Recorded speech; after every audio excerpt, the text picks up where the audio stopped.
হরে কৃষ্ণ।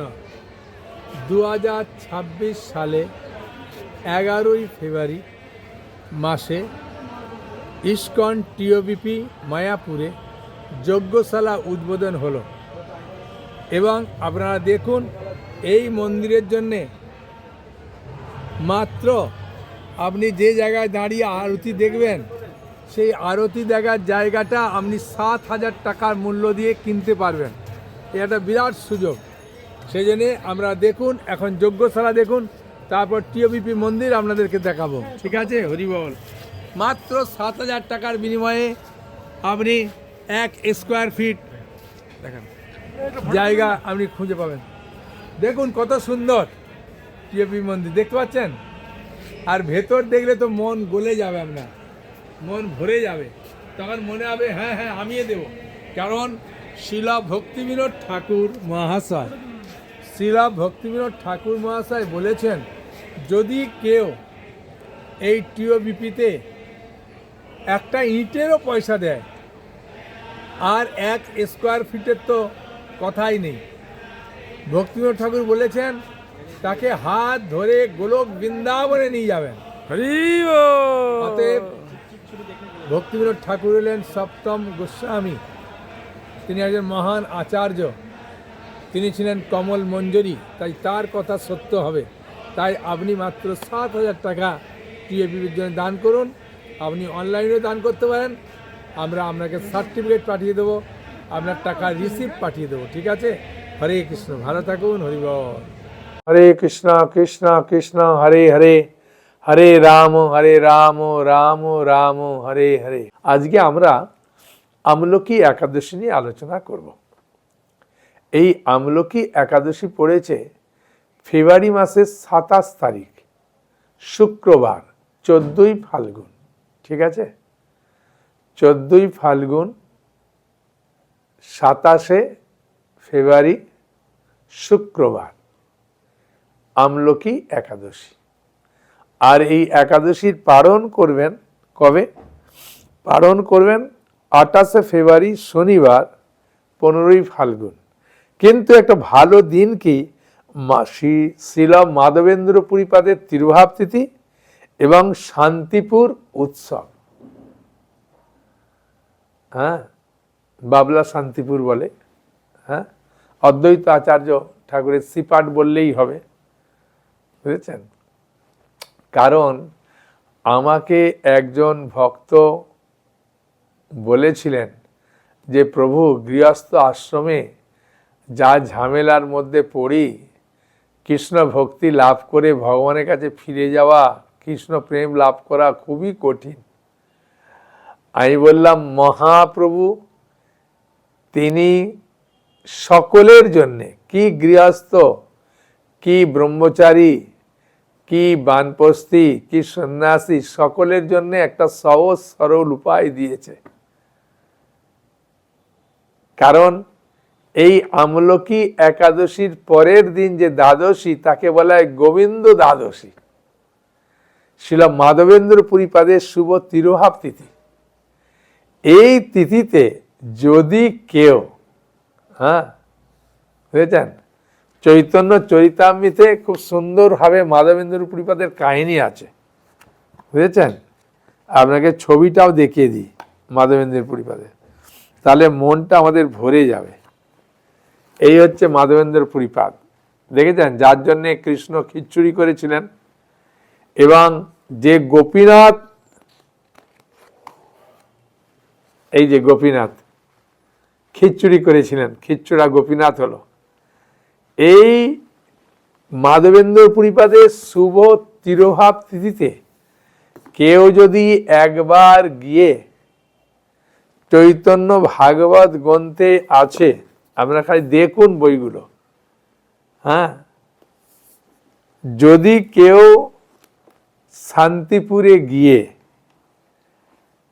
মাধবেন্দ্র পুরীপাদের তিরোভাব তিথিতে কেউ যদি একটু প্রসাদ খায়, একটু কীর্তন করে, হরিকথা শোনে, পরিবেশন করে, ভক্ত সেবা করে, হ্যাঁ, যে কোনো কিছুতে অংশগ্রহণ করলেই কি লাভ হবে আমি বলছি না, স্বয়ং মহাপ্রভু এই মাধবেন্দ্র পুরীবাদের তিরোভাব তিথিতে শান্তিপুরে গিয়ে অদ্বৈত আচার্যের যেহেতু গুরুদেব ছিলেন মাধবেন্দ্র পুরীপাদ, তার গুরুদেবের সেবার জন্যে তিনি কিভাবে আয়োজন করেছিলেন, এই আয়োজন দেখে শ্রীমন মহাপ্রভু স্বয়ং আমাদের জন্যে কথা দিয়েছেন। কি বলছেন শুনুন। হ্যাঁ, চৈতন্য ভাগবত খুলবেন, অন্তখণ্ডের 4th অধ্যায়, ঠিক আছে? আর শ্লোক নম্বর হচ্ছে 508। ভালো করে শুনুন। প্রভু বলে মাধবেন্দ্র আরাধনা তিথি, ভক্তি হয় গোবিন্দে ভোজন কইলে ইতি। শুধু খেলেই ওখানে গোবিন্দ ভক্তি হয়ে যাবে, আর গোবিন্দ ভক্তি হলে ভগবানের কাছে ফিরে যাওয়া কোনো ব্যাপার না। তাই বলছে, দেখুন, প্রভু বলে মাধবেন্দ্র আরাধনা তিথি, মানে মাধবেন্দ্র পুরীপাদের আরাধনার তিথি হচ্ছে অদ্বৈত আচার্য প্রভু যেদিন করেছিলেন, গোবিন্দ দ্বাদশীর দিন, আমলকি একাদশীর পরের দিন। ভক্তি হয় গোবিন্দে ভোজন কইলে ইতি, এখানে ভোজন কইলেই গোবিন্দে ভক্তি হয়। হ্যাঁ, বুঝেছেন? চৈতন্য ভাগবত কে না নিতে চাইবে, সবাই নিতে চাইবে। শুধু আমি 2-4 লাইন পড়ছি, আপনারা শুনুন। হ্যাঁ, শুনুন ভালো করে, কত সুন্দর কথা। দেখুন,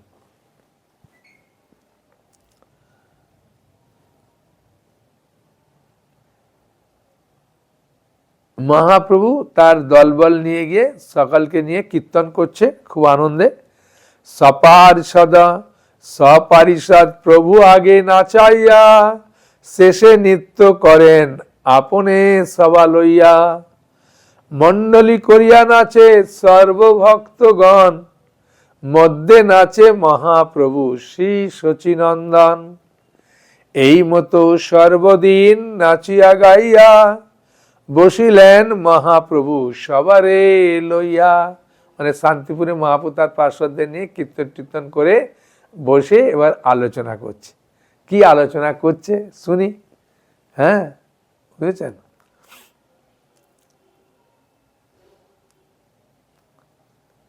তবে শেষে আজ্ঞা মাগি অদ্বৈত আচার্য, ভোজনের করিতে লাগিলা সর্বকার্য। বসিলেন মহাপ্রভু করিতে ভোজন,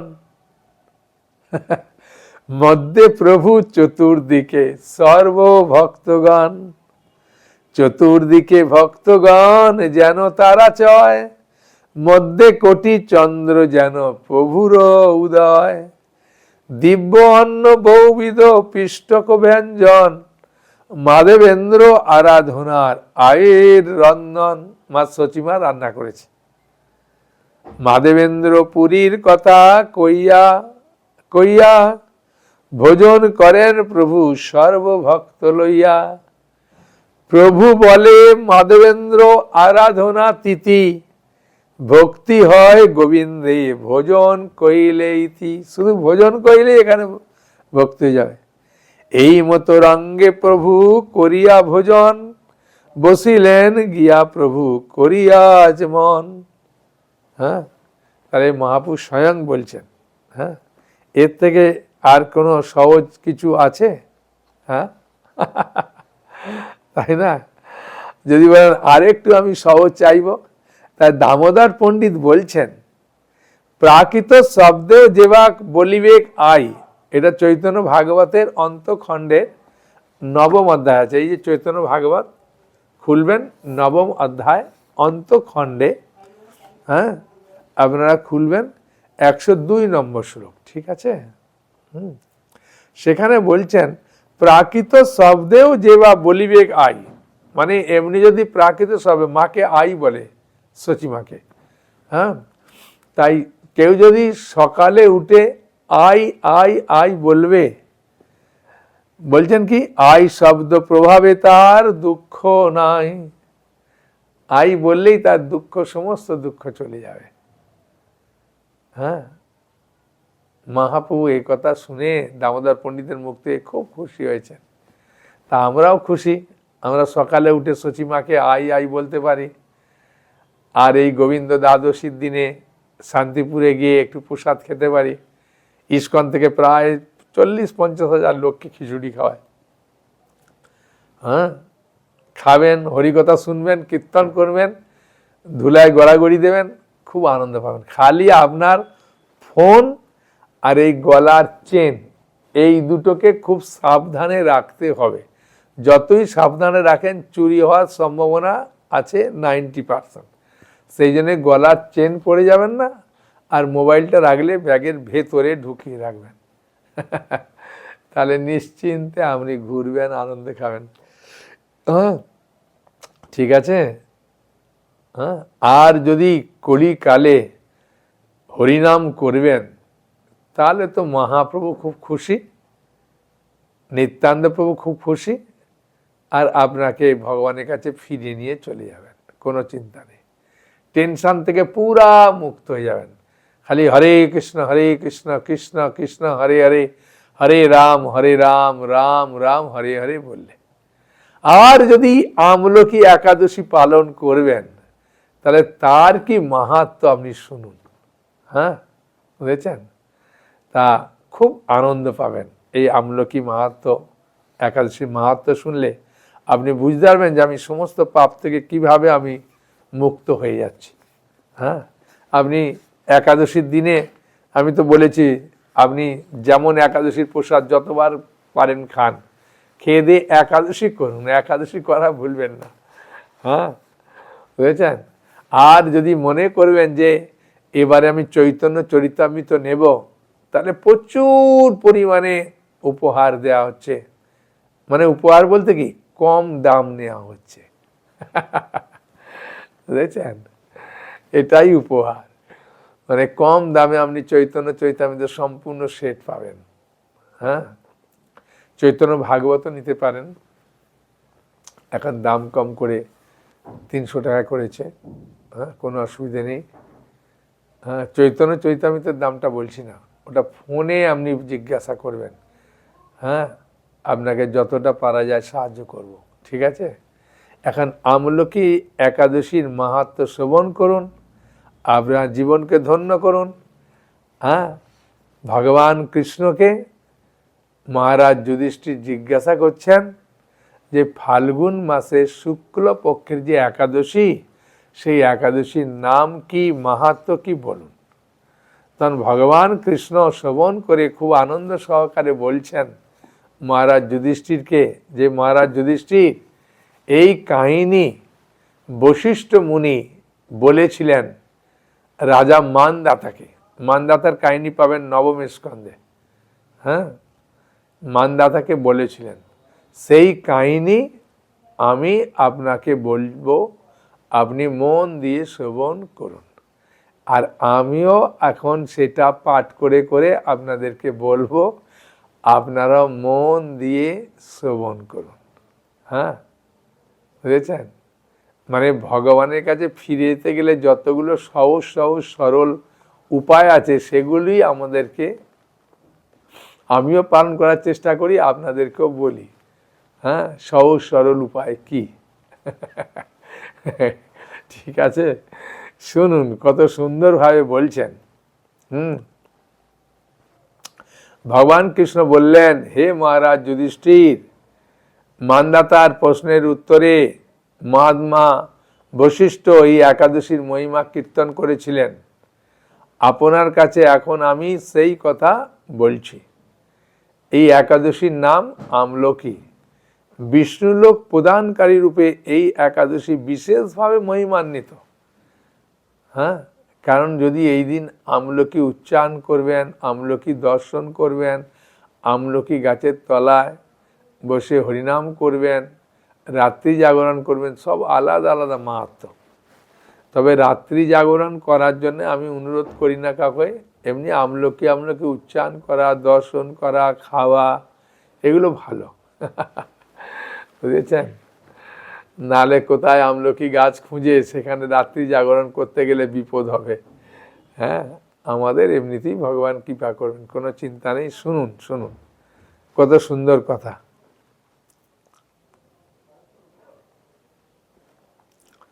বলছেন একাদশীর দিন আমলকি বৃক্ষের তলে রাত্রি জাগরণ করলে সহস্র গাবিদানের ফল লাভ হয়। হে পাণ্ডুনন্দন, পূর্বে ব্রহ্মা রাত্রিতে দৈনন্দন প্রলয় উপস্থিত হলে স্থাবর জঙ্গম সহ দেবতা, অসুর, রাক্ষস সবকিছু বিনাশ হয়। তখন ভগবান সেই কারণ সমুদ্রে অবস্থান করেন। তার মুখপদ্ম থেকে চন্দ্রবর্ণের এক বিন্দু জল ভূমিতে পড়ে। সেই জলবিন্দু থেকে একটা বিশাল আমলকি বৃক্ষ উৎপন্ন হয়। এই বৃক্ষের স্মরণ মাত্র গোদানের ফল লাভ হয়। স্মরণ করলে, হ্যাঁ, যে আমলকি আমলকি আমলকি, দর্শনে তার দ্বিগুণ ফল হয়, আর ফল ভক্ষণে 3 গুণ ফল হয়। এই বৃক্ষে ব্রহ্মা, বিষ্ণু, মহেশ্বর সবসময় অবস্থান করে। আমলকি বৃক্ষে এর প্রতিটি শাখা প্রশাখা ও পাতায় ঋষি, দেবতা, প্রজাপতিগণ বাস করে। বাহ বাহ! এই বৃক্ষকে সমস্ত বৃক্ষের আদি বলা হয়, তা পরম বৈষ্ণব রূপে বিখ্যাত। অতএব এই শ্রেষ্ঠ ব্রত সকলেরই পালনীয়। হ্যাঁ, বুঝেছেন, সকলের পালন করা উচিত। যেহেতু ফাল্গুন মাসে মহাপ্রভু আসছেন, এই মাসটা তো খুব মাহাত্ম্যপূর্ণ মাস, তাই না? এখন এই ব্রতের একটি অদ্ভুত ইতিহাস আপনার কাছে বর্ণনা করছি। একটা অদ্ভুত ইতিহাস আছে। কি ইতিহাস আছে শুনুন। প্রাচীনকালে বৈদিশ নামে একটা প্রসিদ্ধ নগর ছিল। এই নগরে চৈত্ররথ নামে একজন রাজা রাজত্ব করতেন। কি নাম? চৈত্ররথ। আর এই চৈত্ররথ হচ্ছে চন্দ্রবংশীয় পাশবিন্দু রাজার পুত্ররূপে তিনি জন্মগ্রহণ করেছিলেন। হ্যাঁ, তিনি অত্যন্ত শক্তিমান, ঐশ্বর্যশালী কে? চৈত্ররথ। ঠিক আছে। শাস্ত্রজ্ঞানেও তিনি নিপুণ ছিলেন। রাজা সর্বত্রই মনোরম আনন্দপূর্ণ এক দিব্য পরিবেশে লক্ষ্য করা যেত। প্রজারা ছিলেন বিষ্ণু ভক্তিপরায়ণ। বাবা, সকলেই একাদশী ব্রত পালন করতেন। তার রাজ্যে কোনো অভাব অমঙ্গল ছিল না। এইভাবে প্রজাদের নিয়ে রাজা চৈত্ররথ সুখে দিন যাপন করতেন। একসময় ফাল্গুনী শুক্লপক্ষের দ্বাদশী যুক্ত আমলকি একাদশী তিথি সমাগত হওয়ায় রাজ্যের সকলেই এই ব্রত পালন করার সংকল্প করলেন। ওই দিন প্রাতে স্নান করে রাজা পূজাদের নিয়ে ভগবান বিষ্ণু মন্দিরে গেলেন। সুবাসিত জলপূর্ণ কলস, ছত্র, বস্ত্র, পাদুকা, পঞ্চরত্ন ইত্যাদি দিয়ে সাজিয়ে, মানে সেখানে বসে তারা ভগবানের নাম কীর্তন করতে লাগলো। তারপরে ধূপ দ্বীপ দিয়ে যত্ন সহকারে মুনি ঋষিদের দ্বারা শ্রী পরশুরাম মূর্তি সমন্বিত আমলকির পূজা করলেন। হে পরশুরাম, হে রেণুকার সুখবর্ধক, মানে মা রেণুকার ছেলে পরশুরাম। হ্যাঁ, পিতার নাম হচ্ছে যমদগ্নি ঋষি। তা বলছেন, হে ধাত্রী, এ পাপ বিনাশিনী আমলকি, তোমাকে প্রণাম। আমরা অর্ঘ্য জল গ্রহণ করো। ওরা পূজা করছে তো, সেটা বলছেন। এইভাবে দিনে যথাবিধি পূজা স্তবস্তুতি করে, নৃত্য গীত করে রাজা ভক্তি ভরে সে বিষ্ণু মন্দিরে রাত্রি জাগরণ করতে লাগলেন। সবাই মিলেই আছে, রাত্রি জাগরণ করছে। তো এক সময় দৈবযোগে একটা ব্যাধ এখানে এসে গেছে। আর রাজা এই পূজার সামগ্রী সহ দেখে, তিনিও চিন্তা করলেন আমিও রাত্রি জাগরণ করব।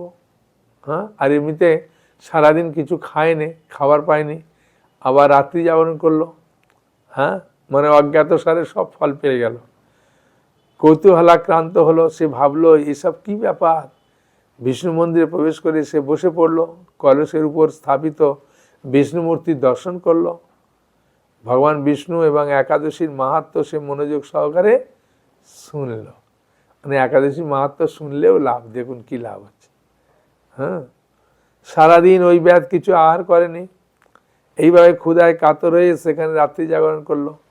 পরদিন প্রজাসহ রাজা নগরের দিকে যাত্রা করলেন। সেই ব্যাধও তার গৃহে ফিরে এলো। সেই ব্যাধও তার গৃহে ফিরে গেল। এরপর এক সময় ব্যাধের মৃত্যু হলো। আর একাদশীতে রাত্রি জাগরণ করেছে, খাওয়া দাওয়া করেনি, তাহলে উপবাস হয়ে গেল আর কি।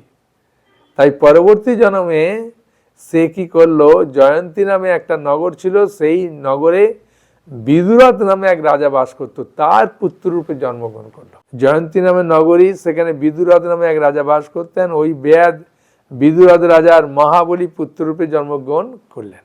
হ্যাঁ, খুব শক্তিশালী জন্ম ছেলে হয়েছে, সোজা কথা। আর সেই ছেলেটার নাম কি? বসুরথ। 1,00,000 গ্রামের আধিপত্য নিয়ে তিনি লাভ করেছিলেন। বাবা, হ্যাঁ, মানে বিরাট রাজা হয়ে গেল।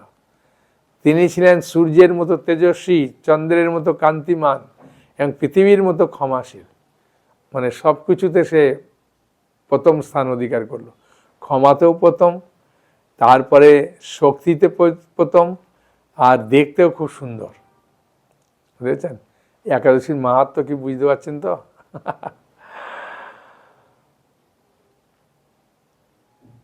সদ্গুণে ভূষিত বসুরথ পরম বিষ্ণু ভক্তি পরায়ণ হলো। কেন? ও তো একাদশী করার ফলে হয়েছে না, বিষ্ণু মন্দিরে শুনেছে, ওই জন্য বিষ্ণু ভক্তি পরায়ণ হয়ে গেল। হ্যাঁ, দেখুন কোনোটা নষ্ট হচ্ছে না। আপনি যা কিছু করবেন ভক্তিমূলক, সব আপনার সঙ্গে যাবে। এই জগতের কিচ্ছু যাবে না, কিন্তু ভক্তিমূলক যা কিছু করছেন, এই একাদশী পালন করছেন, ভগবানকে ধূপ দীপ দিচ্ছেন, হরিকথা শুনছেন, এগুলো সব যাবে, এগুলো নষ্ট হবে না। হ্যাঁ, তাই দেখুন ব্যাধ সব পেয়ে গেল, সৌন্দর্য পেল, শক্তি পেল, রাজা হলো, সব কিছু। এই মহাদাতা রাজা একবার শিকার করতে গিয়ে ভুলে যান, গভীর জঙ্গলের মধ্যে ক্ষুধায় পীড়িত হয়ে ক্লান্তিবশত শুয়ে পড়েন। অন্য কোথাও রাস্তা চলে গেছিল, সেই জন্যে সবাইকে পেল না, ওই জন্য ক্ষুধায় খুব কাতর হয়ে ক্লান্ত হয়ে শুয়ে পড়েছে। এমন সময় কতকগুলি পর্বত নিবাসী মেলেচ্ছু রাজার কাছে এসে নানাভাবে উৎপীড়ন করতে থাকে। রাজাকে তাদের শত্রু মনে করে তারা তাকে হত্যার চেষ্টা করে। পূর্বে ওই রাজা আমাদের পিতামাতা, পুত্র, পৌত্র সবাইকে মেরে ফেলেছে, আমাদের গৃহ ছাড়া করেছে, এই রকম বলতে বলতে মেলেচ্ছুরা রাজাকে হত্যা করতে উদ্যত হয়। তারা বিভিন্ন অস্ত্র শস্ত্রে তাকে আঘাত করতে থাকে, কিন্তু আশ্চর্যের বিষয় যে তাদের সকল প্রচেষ্টা ব্যর্থ হয়, রাজার কোনো ক্ষতি সাধন করতে পারেনি। রাজা তো শুয়েছিল না। তাই তখন রাজার শরীর থেকে অলঙ্কারে বিভূষিত এক পরমা সুন্দরী স্ত্রী মূর্তি আবির্ভূতা হন। হ্যাঁ, মহাশক্তিধারিণী ওই নারী অল্প সময়ের মধ্যেই সকল পাপী মেরচ্ছকে নিধন করলো। হ্যাঁ, মানে রাজা এগুলো কি করছে, স্বপ্ন দেখছিল। হ্যাঁ, হঠাৎ তার নিদ্রাটা ভেঙে গেল, স্বপ্নটা ভেঙে গেল। ভয়ানক হত্যাকাণ্ড দেখে রাজা অত্যন্ত বিস্মিত হলেন যে কি হলো, কী সব যেন হলো মনে হচ্ছে। বলে, আমার শত্রুদের হত্যা করে কে আমার প্রাণটা রক্ষা করলো? কেন স্বপ্ন দেখছিল না, ওরা মারছে, করছে। তা হঠাৎ হয়, এমন কৃপালু কে আছে, আমি তার প্রতি আমার কৃতজ্ঞতা প্রকাশ করছি।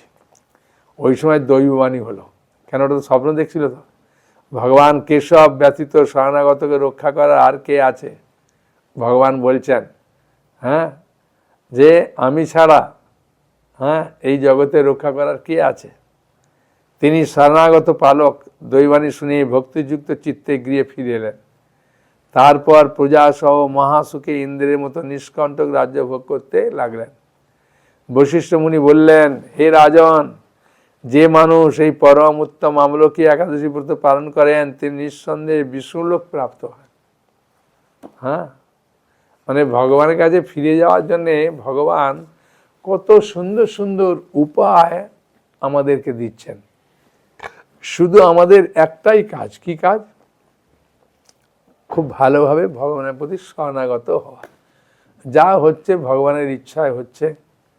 হ্যাঁ, আমি যাতে অসৎ পথে না যাই, অসৎ কার্য না করি, এগুলো আমাদের চিন্তা করা উচিত। হ্যাঁ, সবসময় জন্যে ভগবানের কাছে প্রার্থনা করা দরকার। হ্যাঁ, মহাপুর কাছে, নিত্যানন্দ প্রভুর কাছে, অদ্বৈত আচার্যর কাছে, গদাধর শ্রীবাস ঠাকুরের কাছে, পঞ্চতত্ত্বের কাছে প্রার্থনা করলে খুব কৃপালু পঞ্চতত্ত্ব। হ্যাঁ, তাদের চরণকমল স্মরণ করলে। হ্যাঁ, ওই জন্য চৈতন্য চরিতামৃতে চতুর্দশ অধ্যায়ের প্রথম নম্বর শ্লোকে কৃষ্ণদাস কবিরাজ গোস্বামী বলছেন, কতঞ্চন স্মৃতে যস্মিন, কোনো কারণে যদি কেউ চৈতন্য মহাপ্রভুর নাম একবার উচ্চারণ করে, কি লাভ হবে? দুষ্করং সুকরং ভাবেত, যেটা দুঃসাধ্য কাজ ওই কাজটাও খুব সহজ হয়ে যাবে। হ্যাঁ, আর বিস্মৃতি বিপরীত অংশাত, যদি তাকে কেউ ভুলে যায় তাহলে বিপরীত হয়ে যাবে, সহজ কাজটাও কঠিন হয়ে যাবে। শ্রী চৈতন্য নমামি তং, সেই চৈতন্য মহাপ্রভুকে আমি প্রণাম নিবেদন করি। এইভাবে মহাপ্রভুর কাছে প্রার্থনা করলে, হ্যাঁ, আপনি যদি বলেন আমি শ্লোক জানি না, হরে কৃষ্ণ বলতে বলতে প্রার্থনা করবেন, যা মনের কথা আছে প্রার্থনা করবেন, ভগবান সবাইয়ের কথা শুনে, সকলের কথা শুনে। হ্যাঁ, দরিদ্র অদমে যদি লয় কৃষ্ণ নাম, সর্বদোষ থাকলেও যায় আমার ধাম, হয়েছেন মহাপ্রভু বলছেন। অতএব দরিদ্র অধমে যদি লয় কৃষ্ণ নাম, যদি কৃষ্ণ নাম নেয় দরিদ্র অধম যে কেউ ব্যক্তি, সর্বদোষ থাকলেও যায় আমার ধাম, ভগবান তার ধামে নিয়ে চলে যাবে। সেই জন্যে আমরা ভক্তিমূলক সব কিছু কাজ করব, তাহলে আমরা আনন্দ পাব। হ্যাঁ, চৈতন্য মহাপ্রভুর শুভ আবির্ভাব তিথি আসছে, আমরা সেটাও খুব সুন্দরভাবে পালন করব, তাহলে আমাদের মঙ্গল হবে, তাই না? কেন এইগুলো তো আমাদের করতে কোনো অসুবিধে নেই। চৈতন্য মহাপ্রভুর জন্মদিন হচ্ছেন মার্চ মাসের 3 তারিখ মঙ্গলবার, ফাল্গুনী পূর্ণিমা। হ্যাঁ, তা সুন্দরভাবে আমরা পালন করব। হ্যাঁ, সন্ধ্যা পর্যন্ত, বুঝেছেন? তাহলে আমরা কৃপা পাবো। হ্যাঁ, ভগবানের কাছে ফিরে যাওয়ার জন্যে আমাদের একটাই শুধু সহজ সরল কাজ, এ ভগবান তুমি আমাকে বুদ্ধি প্রদান করো, আমি কিভাবে আরো ভালো হতে পারবো, আমার মনের মধ্যে যেসব খারাপ চিন্তা আসে সেগুলো কিভাবে দূর হয়ে যাবে। আমাদের কাজ শুধু প্রার্থনা করা, ভগবানের কাজ কৃপা করা। বুঝেছেন? আমাদের অন্য কিছু কাজ নেই, আমাদের কাজ প্রার্থনা করা, ভগবানের কাজ কৃপা করা। তাই আমরা প্রার্থনা করব, ভগবানের কৃপা লাভ করব। ঠিক আছে? সকলে একবার আনন্দে বলুন, হরে কৃষ্ণ কৃষ্ণ কৃষ্ণ হরে হরে, হরে রাম রাম রাম হরে হরে। জয় শ্রীমন চৈতন্য মহাপ্রভু কি জয়, নিত্যানন্দ প্রভু কি জয়, অদ্বৈত আচার্য পণ্ডিত কি জয়, গদাধর পণ্ডিত কি জয়, শ্রীবাস ঠাকুর কি জয়। সুন্দরভাবে আমলকি একাদশী পালন করুন, আনন্দ করুন, দেখবেন জীবনটা ধন্য হয়ে যাবে। যদি আমলকি বৃক্ষ না থাকে, আপনি আমলকি উচ্চারণ করুন, তাতেও আপনি অনেক ফল পাবেন। যদি পান আমলকি, হ্যাঁ, আমলকি একটু খাবেন, কিন্তু অনেক সময় আমলকি আমরা যে করে রাখি সেটা যদি সন্দক লবণ দিয়ে করা থাকে, হ্যাঁ, বুঝেছেন, সেই আমলকি আপনি খেতে পারবেন। হ্যাঁ, আগে তৈরি করা, আর নাহলে যদি কাঁচা আমলকি পান, হ্যাঁ, 1 দিন 2 দিন আগে আপনি যদি সুযোগ পান কিনে রাখলেন বা ওই দিন খেলেন, একটুখানি খেলেও লাভ। আমলকি বৃক্ষ থাকলে তাকে স্পর্শ করলেন, পরিক্রমা করলেন, ধূপ দীপ দিলেন, খুব লাভ। হ্যাঁ, ঠিক আছে। অনেকে বলছেন, প্রভু আমলকি বৃক্ষ কি কিনে আমি টবে লাগিয়ে দেবো? আমি তাও লাগাতে পারি না, অসুবিধে নেই, আমরা যদি সুযোগ থাকে, হ্যাঁ, করবেন। ঠিক আছে? হরে কৃষ্ণ। ভালো থাকুন, আনন্দে থাকুন, আর এইভাবে ভক্তিপথে থাকুন, যুক্ত থাকুন, দেখবেন খুব আনন্দ পাবেন। হ্যাঁ, বুঝেছেন? আর এই আনন্দের কথা আপনি যতজনকে বলবেন আরো বেশি আনন্দ পাবেন। কারণ আমাদের জীবনের কাজই হচ্ছে, হ্যাঁ, যেন তেন প্রকারেণ মনকে কৃষ্ণের প্রতি নিবেশিত করা। হ্যাঁ, যেন তেন প্রকারেণ মন কৃষ্ণ নিবেশ হয়, শিল রূপ গোস্বামীপাদ বলছেন। তাই আমরা যেন তেন প্রকারেণ করব, কাজ করতে করতেও হরে কৃষ্ণ মহামন্ত্র করতে পারি, এর কোনো নিয়ম বিধি নিয়ম নেই। হ্যাঁ, সূচি অসুচি সময় কিছু নেই, যে কোনো সময় করতে পারেন। হ্যাঁ, আর হরিনাম করার মাধ্যমেই একমাত্র দেখবেন অনেক কিছু আমাদের যে বিপদ আছে সব সমস্যার সমাধান হয়ে যাবে। হ্যাঁ, বুঝেছেন? চৈতন্য মহাপ্রভু নিত্যানন্দ প্রভু খুব খুশি হবেন।